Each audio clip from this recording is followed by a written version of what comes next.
Bienvenue à la leçon 2 du module 7. Nous allons découvrir comment développer une stratégie de réseautage appropriée pour votre entreprise. Cette stratégie repose sur une bonne compréhension de l'objectif de vos activités de mise en réseau et des méthodes à appliquer. Cela vous aidera à rassembler des individus et des organisations autour d'une cause ou d'un objectif commun. Cette stratégie favorisera la constitution d'un réseau caractérisé par un degré élevé d'alignement des objectifs et de partage de valeurs. En quelque sorte, il s'agira de votre tribu. Nous verrons la caractérisation de personnalités typiques. Vous pourrez ainsi réfléchir à celle à laquelle vous vous identifiez le plus, si d'autres correspondent ou non aux membres de votre équipe, et à la façon d'adapter sa communication à chaque profil. Tout au long de cette leçon, nous identifierons ce que vous souhaitez atteindre en réseautant, c'est-à-dire où réseauter, que ce soit en ligne ou en personne, à qui s'adresser et comment atteindre vos buts et objectifs de manière tactique grâce à un plan de réseautage. Plongeons-nous à présent dans le premier sujet, l'analyse de personnalité et les objectifs de l'entreprise. Nous utiliserons la métaphore des créatures marines pour représenter nos différentes personnalités. Il s'agit de la baleine, du dauphin, du requin et de la pieuvre, qui était originellement un oursin, mais nous ne voulions pas associer une personnalité à des pics. Il est important de comprendre les différents types de personnalités et leurs caractéristiques, car elles vous aident à comprendre les motifs d'une personne et vous permettent d'adapter vos réactions en conséquence. En tant qu'entrepreneur, vous serez amené à côtoyer de nombreuses personnalités, ce qui vous aidera à améliorer votre communication et vos relations avec les autres. Bien entendu, il s'agit d'un concept fluide, certaines personnes regroupent plusieurs traits de différents types de personnalités. Avoir une idée globale de ce qui se trouve en face de vous vous permet d'adapter vos signaux en fonction de votre public cible et qu'en retour, ils s'identifient à ce que vous dites. Par conséquent, essayez de stimuler les motivations de chacune des personnalités en tenant compte de leurs forces et de leurs faiblesses lorsque vous élaborez vos messages. Présentons à présent rapidement les 4 personnalités. La baleine est une personne fiable, calme, honnête et solidaire qui travaille généralement dans le domaine des soins ou qui agit de manière altruiste. Il s'agit par exemple de conseiller. Dans l'idée, elle sera moins motivée par l'argent et davantage par les relations humaines et le bien-être des gens. Leur enthousiasme est parfois limité et elles peuvent peut-être être indécises. Le requin. Il est excité par le succès ou par le fait d'être en tête. Il peut s'agir de médecins, d'avocats, de banquiers, d'investisseurs ou d'ingénieurs. Bien qu'il soit aventureux, volontaire et débrouillard, il peut paraître autoritaire, voire impatient. Le dauphin. Il aime s'amuser et être au centre de l'attention. Il peut être l'organisateur de votre événement, un artiste ou un présentateur. Ce sont des personnalités captivantes, enjouées, sociables et drôles. Mais ils peuvent être indisciplinés, oublieux et aimer se mettre en valeur. L'octopus, ou la pieuvre, a le souci du détail et s'appuie sur des faits et des chiffres concrets. Il peut s'agir de comptables, consultants financiers ou techniciens. Ils sont analytiques, respectueux, sensibles et planificateurs. Ils peuvent se montrer moins sociables et parfois impitoyables. Le fait de savoir à qui vous vous adressez pourra influencer votre façon de vous présenter, vous ou votre idée commerciale. Si vous cherchez à établir un lien avec une personnalité de type dauphin, mettez l'accent sur des éléments excitants et amusants de votre idée et essayez de ne pas vous perdre dans les détails. Restez simple et faites éventuellement référence à leur travail et à ce qu'ils ont accompli.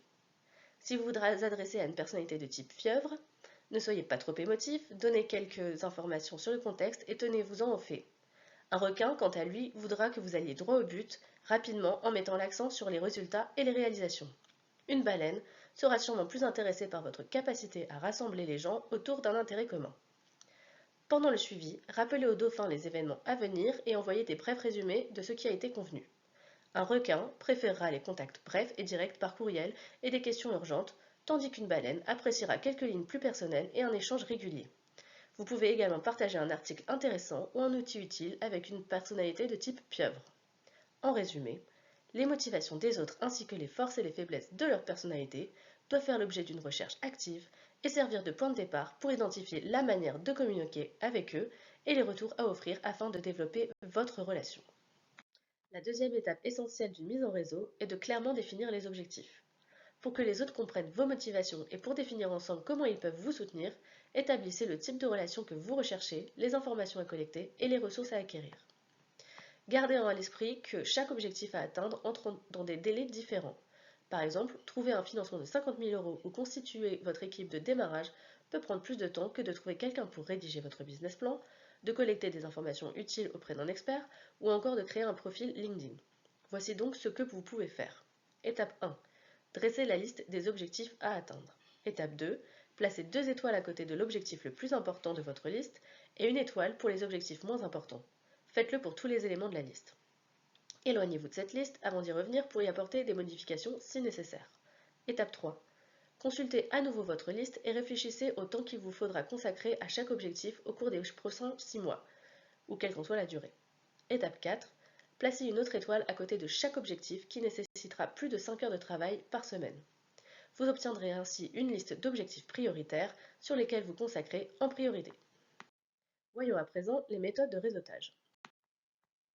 Bien avant la pandémie de la Covid-19, les réseaux sociaux étaient déjà en plein essor. Ils ont aujourd'hui considérablement modifié notre façon de travailler en réseau. Pourtant, ce n'est qu'après les couvre-feux, les restrictions de voyage et les mesures d'isolement que la valeur et l'immédiateté des contacts en personne ont été ramenées à notre attention. C'est pourquoi il ne faut pas faire l'impasse sur le marketing en ligne et les réseaux sociaux. Ils sont aussi tout importants que les réunions en personne. Nous examinerons de plus près les avantages et les inconvénients des méthodes en ligne et en personne dans la leçon 3. Voici en attendant un aperçu des outils propices au réseautage formel dans le monde des affaires. Les associations ou les incubateurs peuvent organiser des rencontres et des séances d'information en ligne. Vous pouvez faire partie de communautés en ligne spécifiques ou être actif sur les réseaux sociaux en utilisant différents canaux adaptés à votre public cible. Dans le cadre de rencontres en personne, vous retrouverez des événements de réseautage organisés par des organisations caritatives, des institutions publiques ou des organisations cadres. Vous pouvez aussi assister à des réunions d'affaires individuelles, adhérer à des associations vous donnant accès à un large groupe d'entreprises similaires à votre activité, à des séminaires ou à des symposiums spécifiques à votre secteur d'activité. Selon le stade d'avancement de votre idée, connectez-vous avec votre environnement immédiat et vos relations existantes. Communiquez avec vos camarades de classe, vos amis, votre famille, vos collègues de travail ou des professionnels. Chaque groupe représente un nœud qui va influencer sur votre réseau. Prenez aussi contact avec des éducateurs, des responsables de recrutement et des experts du secteur, c'est-à-dire toute personne qui, selon vous, pourrait vous soutenir, vous apporter des informations précieuses ou jouer un rôle de propagateur d'idées. J'avais annoncé l'aspect formel des rencontres, pourtant, bien souvent, les opportunités de réseautage susceptibles d'avoir un impact commercial se produisent dans un contexte informel, dans des situations quotidiennes et lors de circonstances inattendues. En structurant vos efforts de réseautage, vous serez capable de reconnaître et saisir chaque occasion qui se présente à vous. Concentrons-nous à présent sur la planification de votre réseau. Il est temps de planifier vos activités une fois que vous avez fixé vos objectifs, une fois que vous avez défini le lieu de contact avec les personnes qui vous intéressent et une fois que vous avez annoncé ce que vous pouvez leur offrir. Dans un premier temps, listez vos contacts essentiels actuels ainsi que les personnes ou organisations avec lesquelles vous souhaitez entrer en contact.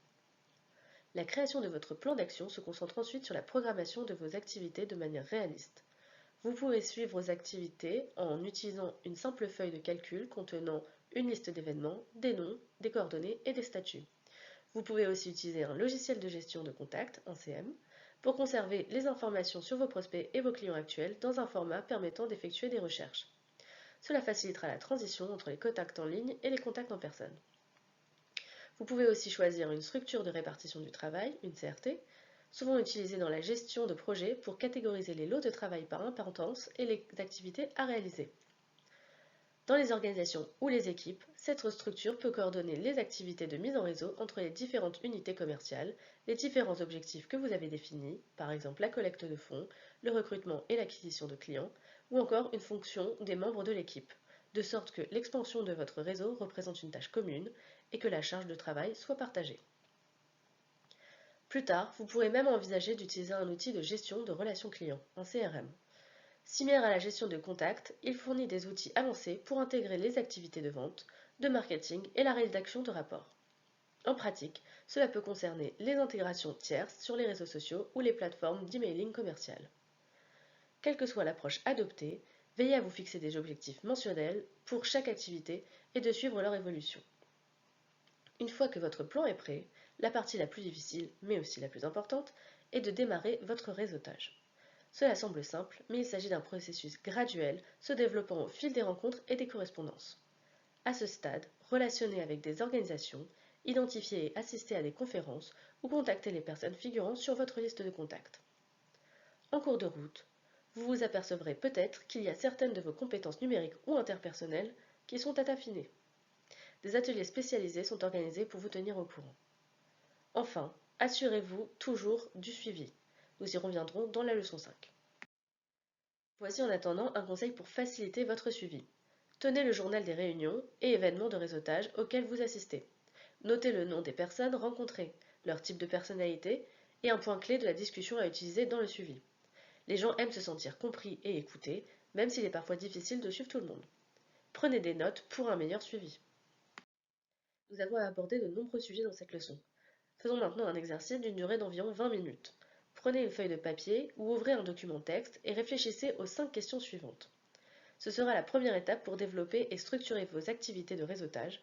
Si vous suivez cette leçon en groupe, discutez de vos résultats avec vos camarades pour mettre en évidence les différents objectifs et techniques.